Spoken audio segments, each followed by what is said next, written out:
Swine.net. It's time for a new era of communication in the swine industry, one that you can get the latest updates while commuting or driving to farms.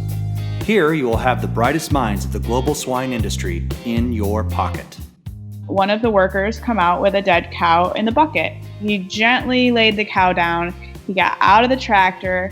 He moved her head around, kind of to just make her look like she's gently sleeping, and got back in the tractor and left. And that's the type of culture we need to have on our farms, that we have so much respect for these animals that even after death, we're still treating them with that dignity and that respect. Because if that would have been videotaped, there's no one could have argued that person didn't respect that animal. And so it goes all the way down to even our dead stock, Swine.net podcast is only possible with the support of forward-looking and innovative sponsors like Elanco's Prevacent, a new PRRS Spective. Visit Prevacent, PRRS.us to learn more. NutriQuest, experts serving producers and delivering breakthrough solutions. Genesis, the first power in genetics. Zinpro, essential trace minerals, exceptional performance. Every Pig, a simple yet powerful pig health and production management tool. Gestal, always one step ahead in swine feeding. Welcome to Swine.net podcast. My name is Marissa Gonçalves, your host for today's episode. This episode's sponsor highlight is about Gestal. Celebrating its 25th anniversary, Gestal manufactures the original wireless standalone swine feeding system, designed by pork producers for pork producers. They are simple, reliable, and provide peace of mind 24 hours a day, 7 days a week, 365 days a year. Gestal is not just manufactured by an equipment company, but by a family pork production business with a slat-level understanding. Gestal, always one step ahead in swine feeding.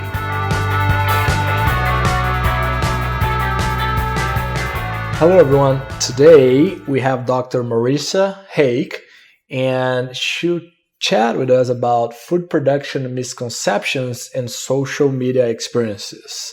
How are you, Marissa? I'm doing great. How about you? Doing great.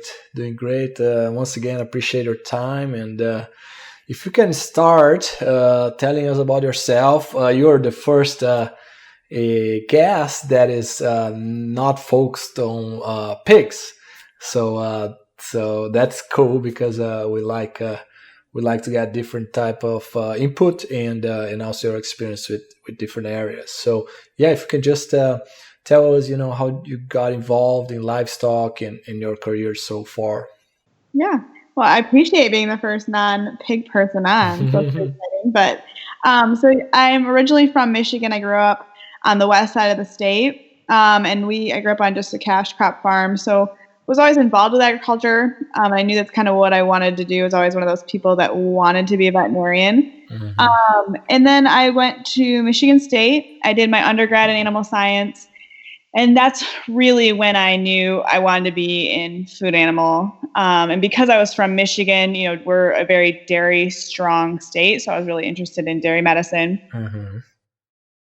So then I got into Michigan State vet school. And I did a dual degree. I got my master's in public health as well as my DVM. Mm-hmm. And so I was really interested, I loved dairy. I loved food animal production. I did a couple swine externships, dairy. And so I really liked the food animal aspect as a whole. And when I was graduating, I was really looking for a position, with a company or as a staff veterinarian for a farm. I just liked that aspect of veterinary medicine where you could, be on farm all the time, train, follow out mm-hmm. projects and stuff like that. Really the people side of it is what I liked a lot of. So that was what I was really looking for. And when I was graduating, I found a job with Midwest Veal here in Indiana is where it's based out of. And, I had like some concerns with veal. I didn't have much exposure to it, but I always liked the young stock side of the dairy business. And so that just fit really well for me and, what I was interested in. So I've been with them for almost 5 years now, as their veterinary support. So we have, we're based out of Indiana. Most of our calves are in Indiana, but we have calves in Michigan and Ohio as well. So I spend a lot of time on the road going between those farms. And I always tell people we're kind of like a hog operation because we own the calves, we own the feed, and all the medicine and provide service, but we have contract growers that provide the barns and labor. So just like swine, we get to provide people with that they want to be, some small family farms, and this is a way for them to be in agriculture and not take on so much risk. Very interesting. No, appreciate that.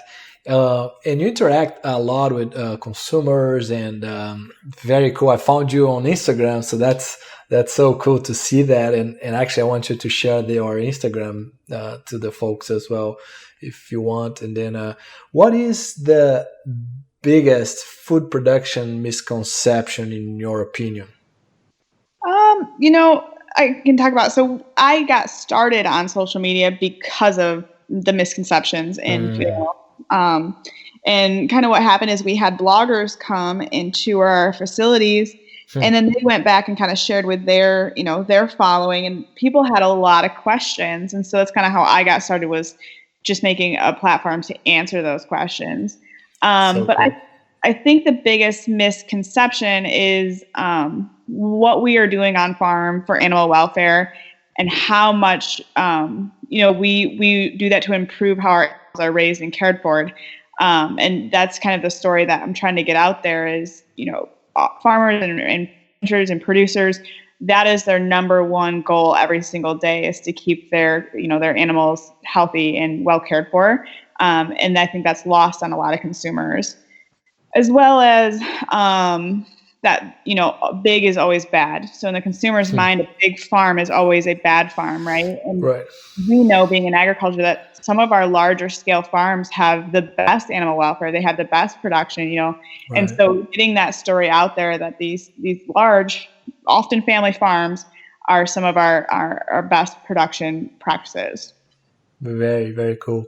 So, so far, what would you say has been your biggest accomplishments there? Any stories there from the social media interaction, or? I think honestly, just getting information out about veal, because there was, you want to talk about misconceptions and issues with consumer perception, we can talk about veal, because we definitely have a comeback story, but being such a small industry, we've never been able to tell that story to our consumers. Everybody pictures 1970, 1980s veal barn. And, the activists really ran with that imaging. And so getting just information out there, honestly, to dairy farmers or to other people in agriculture has been our biggest accomplishment, because we're just too small to have the marketing dollars to get there, So social media is free, which is great. And that's really helped us get some information out there. Very cool. Very cool. And I know you have some experience on managing the relationship with activists and also some on-farm experiences. Any tips you can share on that regard? Yes. Well, being on social media and sharing, your agriculture story, your farm, can be very, very scary. And activists online are ruthless, and they have no boundaries whatsoever. And so that can be a little off-putting for farms. But we have to remember that we are focusing on what we call the movable middle. And so the group of consumers that can actually be influenced by what they learn about our farms, right? So the activists, the 2% that are, you're never going to change their mind.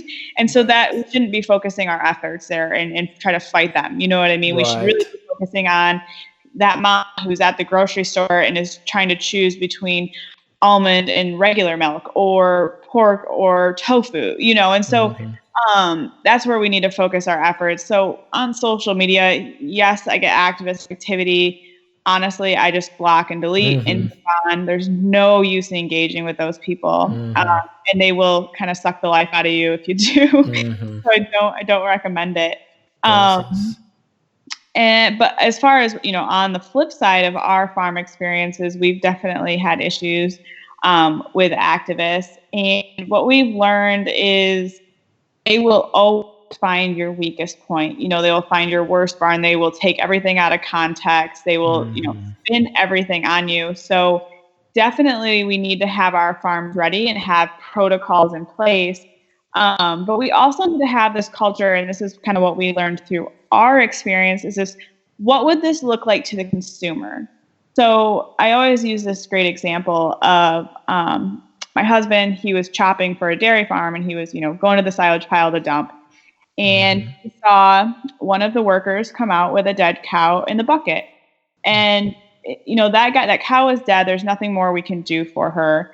But that guy could have just dumped her in the, the rendering pile and moved on with his day. But he didn't. So he gently laid the cow down. He got out of the tractor. He moved her head around, kind of to just make her look like she's gently sleeping, and got back in the tractor and left. And that's the type of culture we need to have on our farms. That we have so much respect for these animals that even after death, we're still treating them with that dignity and that respect. Because if that would have been videotaped, there's no one could have argued that person didn't respect that animal. Right. And so it goes all the way down to even our dead stock. So I think having that type of culture on our farms will really help us with activist activity. I love that. That's profound. Very, very cool. Very nice. Anything else on misconceptions or social media experiences, Dr. Hake, that you'd like to cover before we jump into our 3 questions that we ask every guest? So I just appreciate you having me on as someone else in agriculture, because I've always taken this, we're kind of all in this together, right? And agriculture tends to try to get a little bit siloed, where we're like, we're swine and we're beef, we're dairy, and we're poultry. Whereas our consumers don't see it that way. They see it as production animal agriculture. Right. And when one of us gets thrown under the bus, all of us get thrown underneath the bus. Right. So, with these videos and stuff that come out, it's going to be really easy for the swine industry to say, oh, that's dairy, that's not us. Whereas we need to be understanding each other and supporting each other as a whole, because we all face the same issues and I think the same misconceptions. Yes. That makes total sense. It's one boat, and some of those videos have all species in it as well. So exactly. Very nice. Since 1971, Zinpro Corporation has focused on one thing: trace mineral nutrition. As the most research-proven organic feed trace mineral products in the industry, Zinpro Performance Minerals deliver performance and profitability to swine operations around the globe. To know more, go to zinpro.com.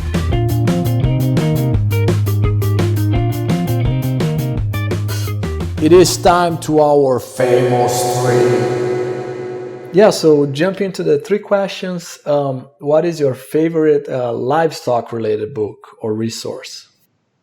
So this isn't really like a veterinary book, but I love Brene Brown's books. I don't know if you've ever heard of them. Yeah, TED Talks. Yeah. Yep.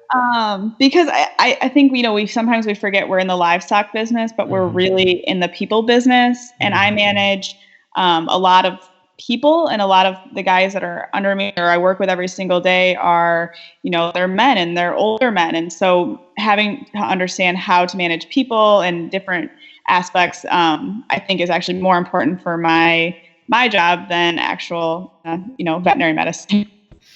Very interesting. I'm trying to remember. She's big on like vulnerability and that kind of stuff, right? Exactly. Yep. Yeah. Very cool. Very nice. Any other resource that you consume a lot? Well, my just favorite is I'm on the road a lot, so I listen to a lot of audiobooks and podcasts. And so I really like the Mindhunter series. Have you heard of this book? I've heard. I never read it. Yeah, it's like how they formed the FBI like serial killer unit and how they started profiling serial killers. Oh yeah, I think is there a Netflix series maybe? Oh yeah, I think so. Okay, cool. Yeah, that's what I heard. So I really like those books, and then Cool.